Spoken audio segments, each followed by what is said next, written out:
CDs, they've got novels, they've got comic books. What else? They've got a bunch of other really cool stuff, if I'm not mistaken, right? Oh, I'm sorry, yeah. And I think some historical stuff as well, some historical fiction. Yeah, some of the historical stuff, specifically around Harlem, New York. Queenie's incredible book. I don't know if you guys have seen that. It's one of my absolute favorites. It's a black and white graphic novel that tells the story of Queenie. If y'all know who Queenie is, y'all need to look that up. There's also a really cool retelling of it's called The Last Count of Monte Cristo. Also a really dope book, kind of a blend of the original story with Afrofuturism. So what we're going to kind of do here, since we're having some technical difficulties and we do not have our presentation, we're going to kind of just talk about what the company's all about. And before we kind of get there, I just want to shout out Brother John Jennings. You guys don't know who John Jennings is? He's one of the co-founders of the Schomburg Festival. And he couldn't be here today, so they found another bald-skinned black to moderate. Filling in. But anyways, we want to shout out him, say thank you for putting this together, and now we want to talk about some of the cool books you guys are working on. We'll start with Anthony and his book, Devour. Now, I've known Anthony for quite a few years. We started out as independent comic book illustrators. We do a lot of pinup work. We actually met each other at the Drink and Draw at NYC. It's hosted by Kari Randolph, just outside of Brooklyn in Manhattan for many, many years. Real cool dude, extremely talented cat who's moved his way through independent work now into big name publishing. So please introduce yourself and tell us a little bit about Devour. Well, I'm Anthony Pugh. Like he said, I was working in independent comics and stuff like that, but I do freelance illustration. I also paint murals, storyboard art. You gotta hustle and do what you can, to make that dollar, because comics doesn't, pay everything. And I can't remember when I first met John Jennings, but somehow in some way I gave him some of my work, and I just kept on talking to him over the years and stuff. And out of nowhere, he just kind of tells me about this book about Nazi inspired African mythology and stuff. And the writer, Jasmine Joyner, she lived near him, and I guess they were kind of talking, and she got super excited and even wrote out like a whole summary. And he was just like, this is it, and I got the perfect artist, because he knew I was into horror and stuff. Me and my brother used to watch Meredith Street and all those movies and stuff, so I like to draw monsters and stuff. So he thought I was a great artist for it. So he showed me this summary, and I drew up like the first 4 or 5 pages, and he pitched it to Abrams, and they loved it, so from there on, we just kind of like ran with it and stuff, and whoa, my voice. Just amplified. Just got louder. That was strange.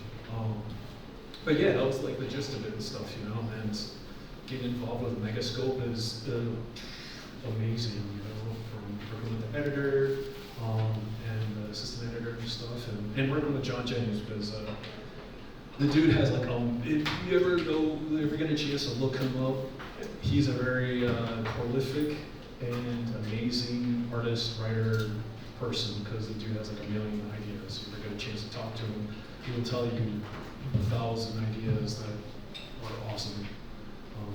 But yeah. John is the man. Yeah, John is the man. My name is Chuck Collins, and I do, currently working on a graphic novel for Megascope called Death Day.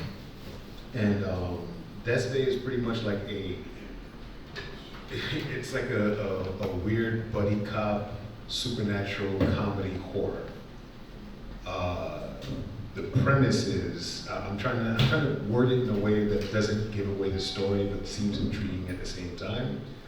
But Death has one day off, and Death has a child. And that child is being looked after a special order that just keeps the child safe. So when Death has that day off, they can come have a day together, and Death just goes back to doing what Death does. But it gets disrupted by another faction that I won't reveal. But so now the child gets kidnapped, and it's up to 2 police officers to go out. Think Tango and Cash, but recasted with Sanaa Lathan and like Jessica Chastain or somebody like that, I guess. But it's kind of weird, but it's a very fun comedy horror that it was right up my alley. It's written by Daniel Jose Older of Shadow Shaper fame, and he's done a whole bunch of really great novels. But how the whole thing came into play is like the same thing like when Anthony was talking about. I've known John since back in the day before social media was a thing. We used to have this thing called forums that we used to go to on the internet. And I met John on, it was something called Hero Talk. And I used to post like a whole bunch of my art on there and everything. And then John just happened to see some of my stuff. He was like, oh, this is cool. And then he had this character called The Hole, which was basically a supernatural character who had like this huge gaping maw in his stomach. And I just thought it was cool, so I just redrew it in my style. And then after that, we just became really cool friends. And one day, John just had these conversations, both of us like horror. And we would have like these hour-and-a-half long conversations about all this crazy horror stuff. And I happened to mention to him, I said, yo, I just read Shadow Shapers. This was crazy, it was off the hook, Daniel's work is great. And then John was like, yo, what? Would you like to do something with Daniel? And I was like, yeah, of course I would, but I don't know if that's gonna happen, but whatever. So like maybe about a year or so goes by, and I just get a call from John. He was like, remember we was talking about you and Daniel doing? I was like, yeah, but whatever. And he was like, no, it's gonna happen. So we all had like this huge meeting, and we talked about, and Daniel already had this really cool idea that he was putting together with his friend Malik. And it just started morphing into this thing, and yeah, I just started drawing these characters, did all the character designs, and they came to life. And we have that's big, so that's going to be done pretty soon. Yeah, the nature of, or at least in my experience and stuff, especially after I graduated college, I always kind of expected things to kind of like go 1, 2, 3, business and creativity and stuff. Yeah, I learned the hard way that this industry, whether it's illustration or comics, is like the most organic, left field thing, because gigs come out of nowhere, but the one thing that I've learned is the relationships that you have eventually, build into something that's actually work on and create and make and stuff. Something that you've met like 10 years ago, all of a sudden you're working on a project and you haven't talked to them. I don't know, it's an interesting thing.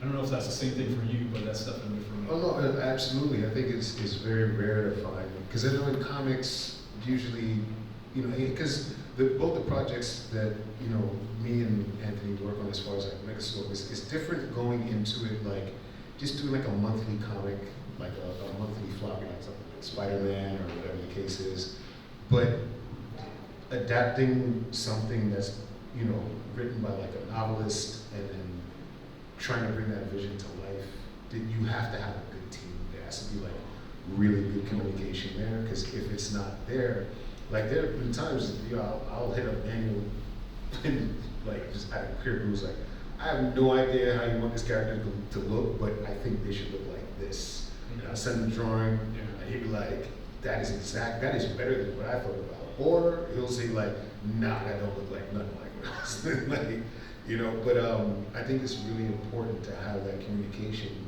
and to have a team of people that's willing to just be open about being creative on that level. Yeah. Because a lot of people, as artists, we kind of get like very protective of the things that we do and everything, but having like, a whole entire thing where we can have people like collaborate together. I think it's really good. Yeah, I totally agree. Collaboration is the main thing of comics and stuff too. And I think one of the things though, especially working on my book, Devour, it involves like 2 different families, and there's a conflict and a monster. And while working on the book, some of this stuff that happened to the families, the conflict and stuff, there was a kid, Stu, who was kind of pretending to be friends with the main character, Patsy, and eventually kind of backstabbed her. And it's something that actually happened to me in real life, growing up. And, I was a friend with somebody and then they, backstabbed. I'm sure everybody's experienced that. But those kind of things, you try your best to put in the book. And, that balance of trying to get those emotions, at the same time trying to be professional and try to convey, an illustration, and hoping that other people, see that and feel the same thing, It's exciting, but at the same time, it's therapy, Oh, yeah. No, that's one of the things. It's like one of the biggest challenges for me was like,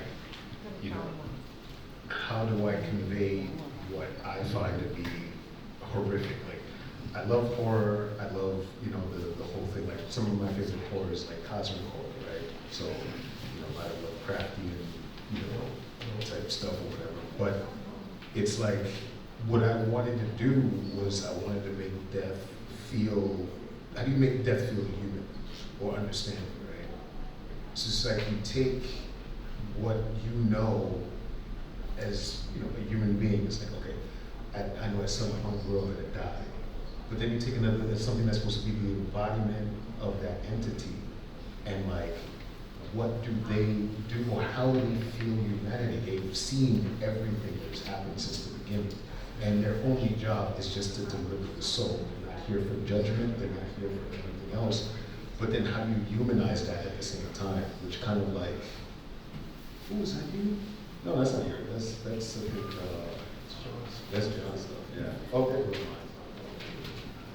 Because I haven't seen That's, this. yeah. Oh, that's awesome. So, I don't know if you guys can see that, but. Ladies and gentlemen, we have our visuals. Exactly. Wow. So yeah, we can answer actual questions, like ask us actual questions now, and I won't like, go off on a tangent like we does. I just want to let everyone know that I was a fanboy of Chuck's work. Way back in the day when he was doing Dread Society. So Yes, like yeah. being up here with him is like a super honor. Oh, man. I'm a fan of his stuff, and I'm a fan of TJ's stuff too. So just like, wow, I feel. Oh, this is his stuff, which is amazing. This is Devour, yeah. Evil Spider, God, Nazi. It's kind of fun to draw. Cool. Yes.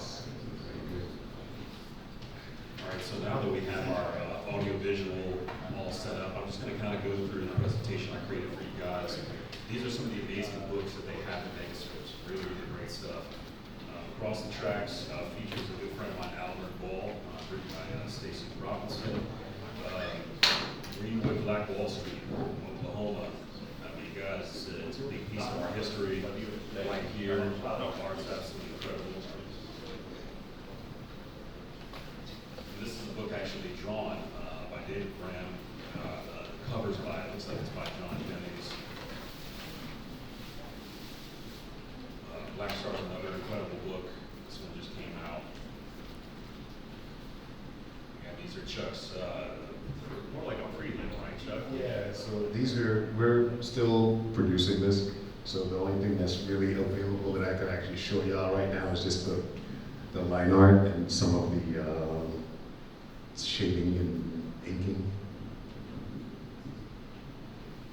Wow. If you guys don't follow Chuck already, tell him your IG so folks can just take a look at that real quick. You know what? I almost forgot my IG. It's bounce_comic.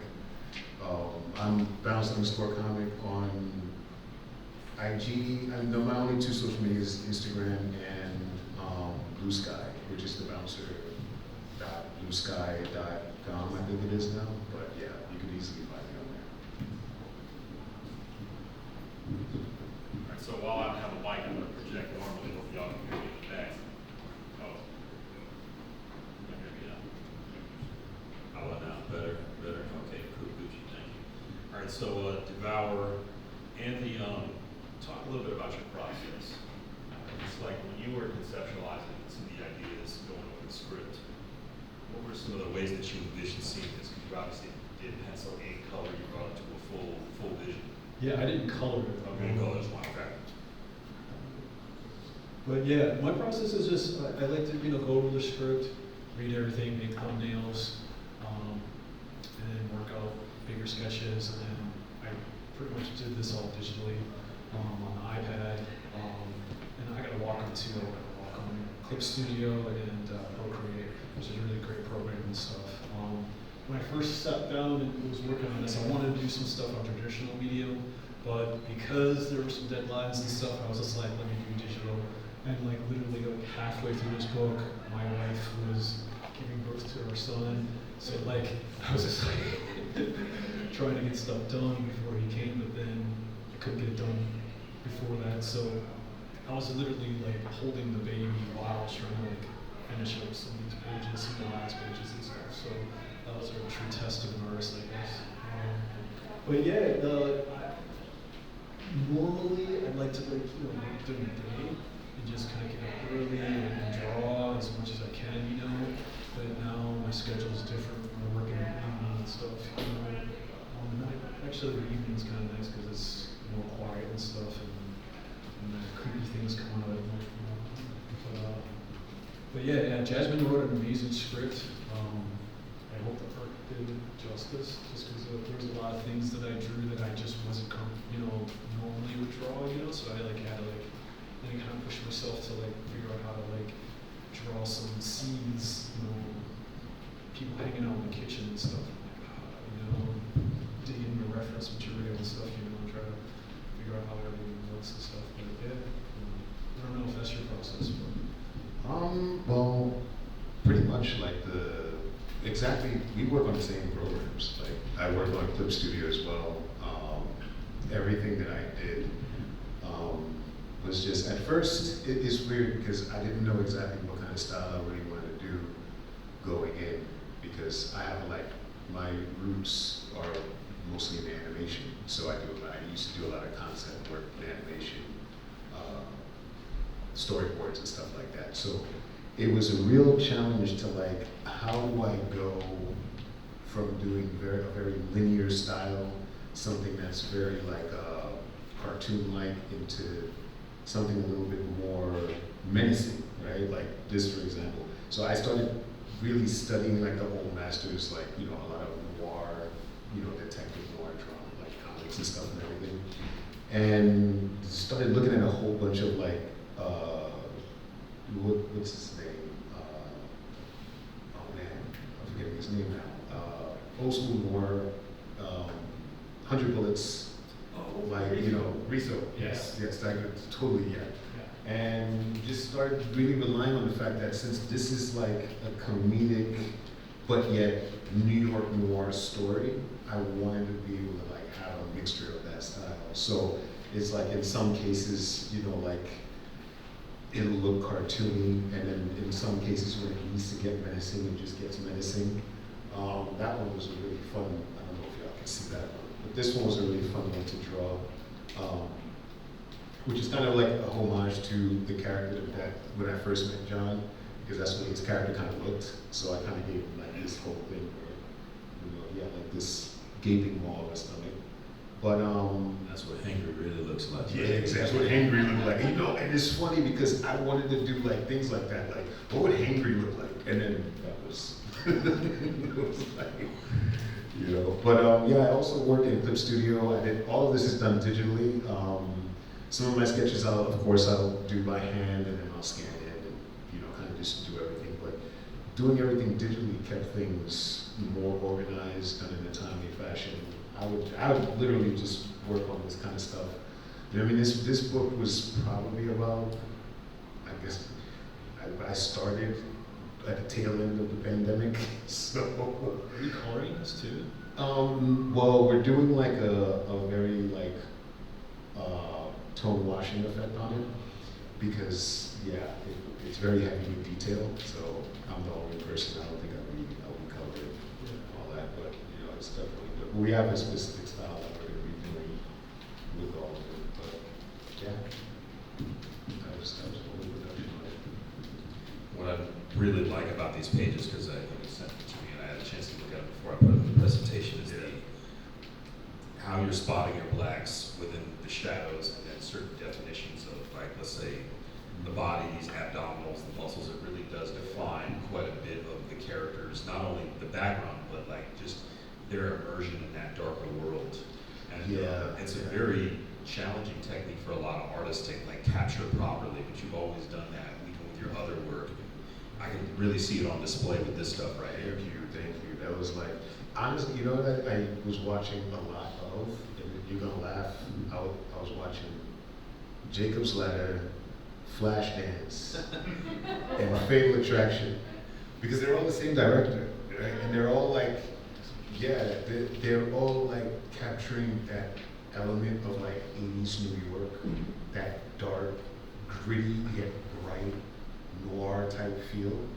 And I looked at a lot of that doing this, which so a lot of the lighting and the shadows and everything was very heavily inspired, some of this stuff. So a lot of the things that you're talking about, like that's where it all came from. It's like, how do I play with, the heavy, and also like the old school masters did like a lot of this stuff, like, oh my God, I'm forgetting everybody's name.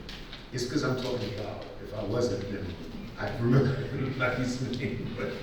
But yeah, when you study like a lot of the old school work, you tend to like just concentrate on just particular things that your eye goes to when you're looking at a page, like what stands out. And you kind of concentrate on that. And then you kind of, I don't know, you just kind of like see exactly where the blacks should go. How do you want to portray, like what's the feeling of that scene? I think even with this character here, like just the way that the hat was like on him, like he has a minute, like throughout the entire book, in all of his description, he has a menacing smile. So I'm like, he's supposed to be like in a dark element, but like, I need the smile to be. So like, even in natural light, if you see somebody smile like that, you're not gonna see all their teeth like regularly in real life. But in a comic, you can play with that, and you can just show the teeth, and then it's just like, oh, that dude is menacing. Like, I'm not messing with that guy. But I think playing with some of the light and the shadow and everything, that was actually the most fun in this whole thing. And I would literally just do like a scribble of a sketch, and then I would just take the ink pen and then just use that. I sketched with the ink pen. Like I wasn't trying to be all nice and clean and everything else. And it felt so much more raw that it became like a thing with the whole world. So yeah.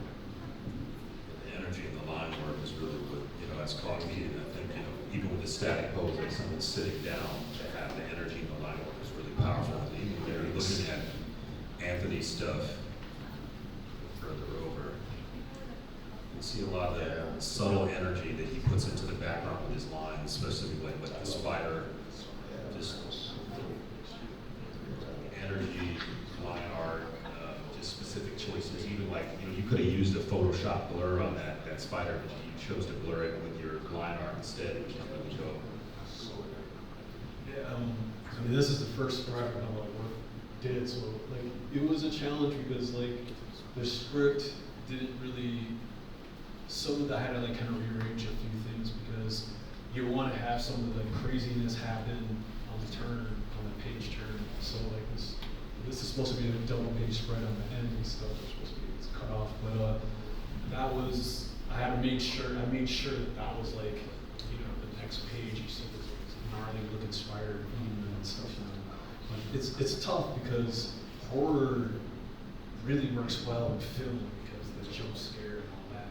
So it was like a challenge to try to like, how do I creep people up, in two-dimensional image, thankful Jasmine's script was really strong, and I just kind of was hoping that hopefully people would just be led into our world and kind of get creeped out by it, I often see like,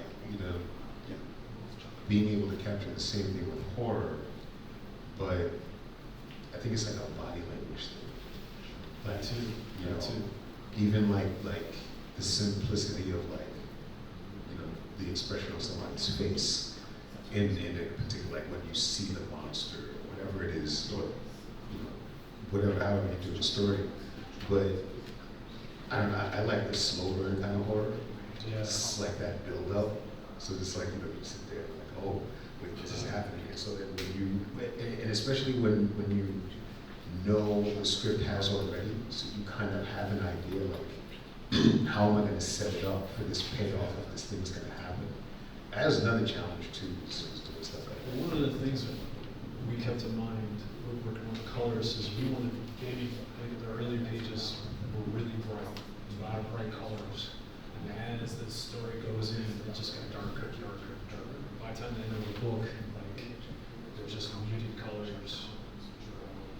And I was just like the only thing that we were trying to play with the colors and try to create this atmosphere and stuff, which is a challenge in itself.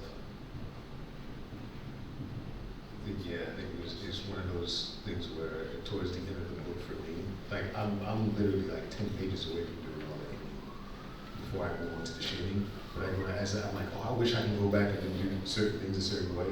Because your style develops. I don't know if anybody in the audience draws, but if you work on a project long enough, when you start it, and then towards the end of it, you see like this level up of your work.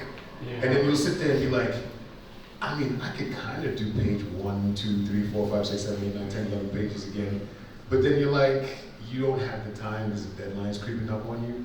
But it's kind of like when you watch, I don't know how many of y'all watch anime, but like when you see the episode 1 is like really good, and then you get like episode like in the midst, and you get like that, yeah, okay, that's the B team because y'all trying to save that money. But then you get towards the last part of the episodes, like the last part of the series, and then like episode like, you know, 10, 11, 12, like they put in the biggest direct, like that's what I feel like I'm doing now, because like all the art at the end is starting to look really, really like good. So yeah, I think you go through this thing because, and then you get that kind of like little regret of like, ain't nobody gonna notice. I'm not even gonna tell the editor. I'm just gonna go and fix all these panels. You gotta kind of know. I definitely built a new muscle drawing this book. And afterwards, it was just like, the thing was scary. It was just this empty void. You know, it was just, it literally is like a marathon. You run this marathon and then, poof, and then you're just like, what do I do with this? What do I do now? I'll have like a stint where I've done like 3 or 4 pages in like a day, and I'm like, I'm useless like the next day. I can't do it. I'm just gonna sit here and watch like season 1 and 2 of like You or something. And that's just going on. But it's exciting because once you kind of like realize, got this like new muscle, you know, what do I do next? You know? Right. And you know, I'm working on personal stuff, you know, and all this. I afterwards, as soon as I got time, I just started just sketching out a whole bunch of new stuff, and I was just like, all right, all the stuff that I see, mistakes that I made, and watching my process, I was like, all right, I'm gonna muscle up and you know study X, Y, and Z, because it was just like, oh, I had really bad back muscles, you know, and also just like, I really wanted to like, you know, there was a couple storytelling things where I'm like, yo, I could have made that posture better, you know, to kind of let the viewer know that the next panel is this. And another thing that I like really want to start on is timing, pacing. Like that's something that I kind of felt like I was kind of critiquing myself here. But that's how we grow. Yeah, that's true. You know, but that was something that you know I hadn't really you know consciously like was thinking when I was working on a book, and you know now that I'm just like it's something that you know Eisner talks about you know in some of his books. So I like started reading all Eisner's stuff. I read his stuff when I was in college, but I don't think it really stuck. You know, and now I'm kind of going back and I'm like, this is why Eisner's Eisner. You know, because he was the master of pacing, you know, positioning of his panels in ways that, you know, told the reader to go to certain ways. And yeah, now it's just like, right now, I'm just obsessed with that new stuff. Yeah, there's a lot of letting go when you work on something like this. There's a lot of, you know, you have to get over your own, at least speaking for myself, you gotta have to let go of like, I can do this, you know, be perfect about it, and this is gonna this is gonna be flawless. There's gonna be some pages that you're gonna dislike. There's gonna be some panels you gotta dislike, but like, it's for the betterment of the story. And I think me as a person who consumes, you know, graphic novels, anime, manga, and everything else, I like to grow with the artist. So there's sometimes I'll see like a manga that where the artist in the beginning, he or she is all right, they're doing their thing. The story is gripping enough where I feel like I'm evolving with them as I'm reading it. So the art is getting better, the story is getting better, the characters are getting more in depth, and you feel that. And I think that oftentimes we get like really hard on ourselves when it comes to like creating, because we want everything to be perfect. Yeah, we live in this weird competition-based system. Exactly. But it's like, you know, we don't give ourselves the grace to just say, you know what, I think the people who are going to consume the art that I'm putting out there are going to want to feel like they can grow along with it. Yeah. You need to trust the audience to see that. I heard this quote that your mistakes is your style. And that's something that I kind of learned through this book too. It's just like all the mistakes I saw, that is going to push me towards letting go of, you know, perfection and leading into imperfection and embracing, you know, the flaws and working within those flaws and like crafting it out. And yeah, if anybody gets a chance to work on a 200-page graphic novel, Do it, exactly. So, guys, we're at almost the 40-minute mark, and that's basically almost our time. So we're gonna open it up for questions for basically everybody. If you wanna, we got one. Anybody else wanna have some questions too? All right, jump on in, man.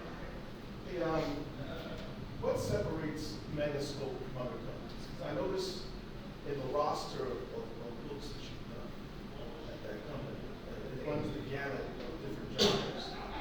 With the exception of superheroes, for the most part, you've got everything from horror to science fiction to historical work, just sort of mystical work, all these different types of genres. What separates Megascope from other companies? well, Megascope is an imprint of Abrams' books. And from what I can tell, I think like other companies have the superhero stuff. I mean, there's milestones, and there's enough superheroes out there. And I think at least with John and like other writers and stuff, I think they're trying to do stuff that, you know, original creators want to do something different, you know? I mean, I'm not comparing to like Vertigo or anything, you know, but it's similar to like DC Vertigo, you know, original stuff and interesting stories that, you know, it's not some crazy superheroes, it's something that's, you know, more personal and independent. I don't know. No, I actually, you said it all. I think the whole thing is, people tend to like, when they think comics, they automatically think like, they think superheroes, they think Spider-Man, Batman, you know, whatever. And I think that people forget, much like anything else, it's just another medium of telling a story. We've kind of like put the whole thing like, if it's a comic, it has to have a superhero, or it has to have like a certain amount of like corny storytelling or whatever the case is. Truth be told, like one of the things that I admire most about like all the stuff in Megascope is because it stands out from the superhero genre. It's a medium that I love of like graphic novels, of like seeing, you know, a story told in that format that gives me the same satisfaction of seeing Goku beat somebody up, you know, or watching the Jujutsu Kaisen episode, but I can take that and now I have it in the comic book format, and it gives me the same feeling, but it's outside of that genre, if that makes any sense, you know. All the titles that I see on there are like things that I think about, like, I'd love to see this movie, or I'd love to see this series as like a television show or whatever. But the enjoyment of seeing it in the graphic novel, like, he just gave me Devour to read. Like, I'm going to read that and enjoy it, because not only do I enjoy Annie's work, but like just seeing it and absorbing it for the story that it is. It's all like an experience, you know what I'm saying? So I think that we kind of like, the point of something like a company like Megascope is to have a genre of books that give you that feeling. And it's just, it's not your typical comic book, you know what I'm saying? So, if that makes sense. Was that I quickly add too that you can kind of tell as I've been scrolling through, this is stuff that is historical, but it's really our stories. I mean, you know, Anansi is African folklore. Right. And even when you're talking about this book, Across the Tracks in Tulsa, Oklahoma, Black Wall Street, I mean, so we've got historical, educational. I know there's an Octavia Butler book that we've adapted. So we're talking about authors, writers, creators, storytellers, all speaking through different spectrums of the Black experience from back then all the way till now. That's what I love. So it's educational, historical, and entertaining, all put together. All right, back there. Hey, I'm gonna get in your business a little bit. How long does it normally take you to finish a project? And not when you're having a baby, but you know, but on a regular day, and how far ahead or behind are you usually? You want to go first? I think we got on the book at around the same time, because I think that started around COVID, and so yeah, my book came out 2024 last year, so yeah, so it took like about 2 years, 2.5 years fully when I like was pencil and paper, you know, yeah. I don't know. You know what? I never really thought about timing, but I really didn't get started because there was a bunch of delays that happened because of the pandemic and COVID and everything.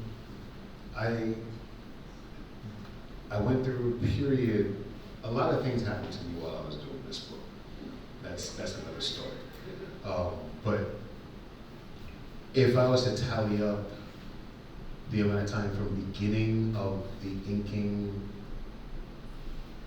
to like what you're seeing there, I would range about maybe 2 to 3 pages a day, and that's a 227 page book. So I'd say about 1.5 years, almost close to 2 years. I'm 10 pages away from 227 pages. So yeah, I'd say about, you know, I mean, and then sometimes you can't help it. Sometimes I'll do a panel a day because of the fact that this one panel is just so detailed and like, you know, I love Daniel, but he just throws me under the bus with all of these details. I'm like, why do I need to have this big building scene and stuff and everything? But, you know, sometimes you run into those and that takes a little bit more time than doing like a whole page, which is fine, you know. But I usually try to keep it about maybe like 2 to 3 pages a day. I've been asked this before too, and it's hard to gauge because I was taking on other gigs too, you know? Right. So it's just like, when I think about it, it's like all meshed together. And I'm like, how long did it actually take me to do that one page? Because then there's like spurts of energy too, inspiration. I'll go see a movie, and then I'm like, oh, and I'll spend the whole weekend drawing, and I'll get like, 3 or 4 pages done. But then there's that one day where I'm like, I can't even pick up the pencil. But I'm working on something else or whatever, so.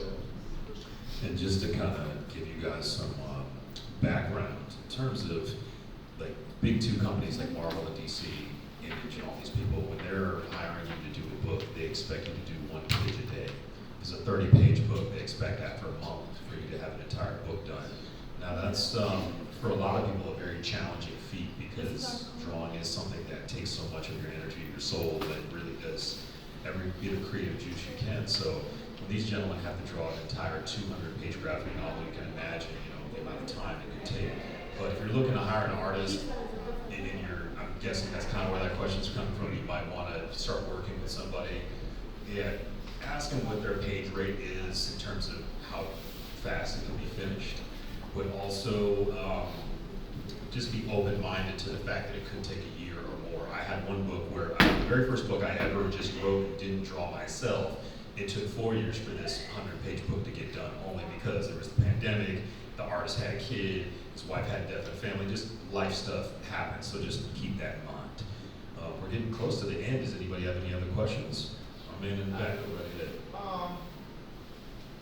What's the editorial process like, you know, when you're doing comics, in a sense, like, do you ever run into something where you have to redo a page, or you take an image out, or add an image, like, you know, what's that like? 'Cause yeah.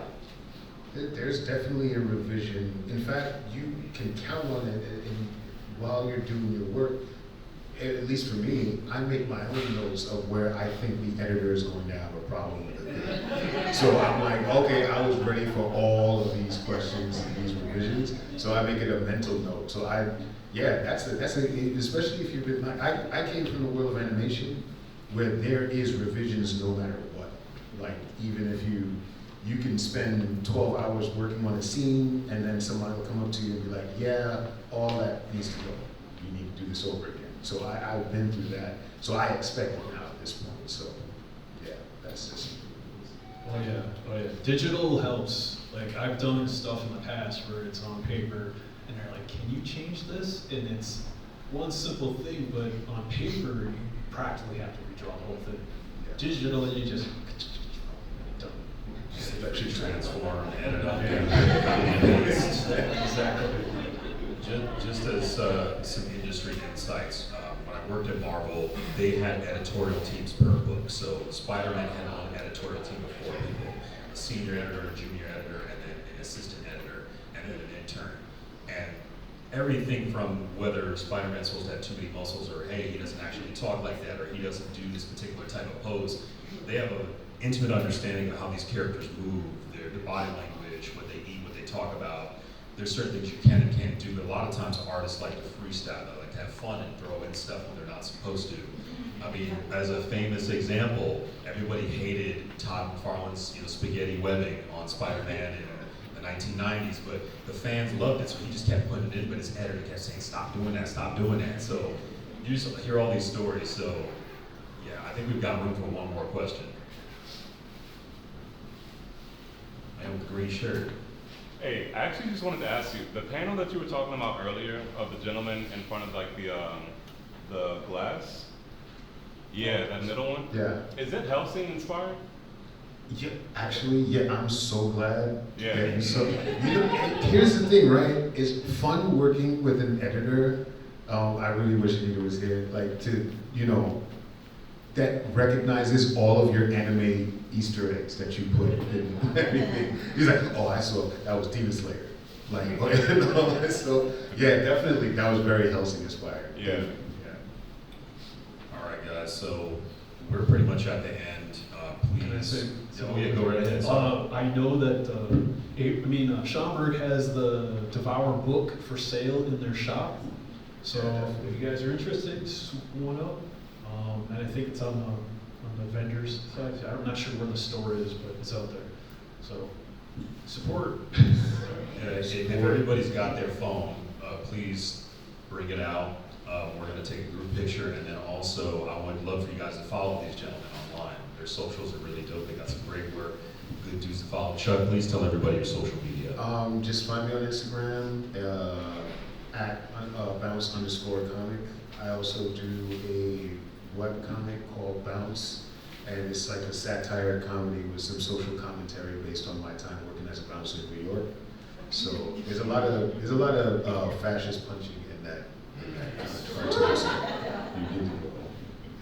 Fascist punch. Yeah, just Google Anthony Pugh, P-U-G-H, P as in Paul, U-G-H, and all of it. You'll find my stuff on there. I think my Instagram is called iLogic1. That was like, it's a whole thing. So just Google Anthony Pugh, you'll find me. Super easy to find us. It's at Ray Comics on Instagram, RAE Comics. But also, look at Abrams Comic Arts Megascope. They got IG website, a bunch of dope, really incredible books that, I own quite a few of them. I think you guys will love them. Thank you so much for taking some time today. Please give our panelists a round of applause.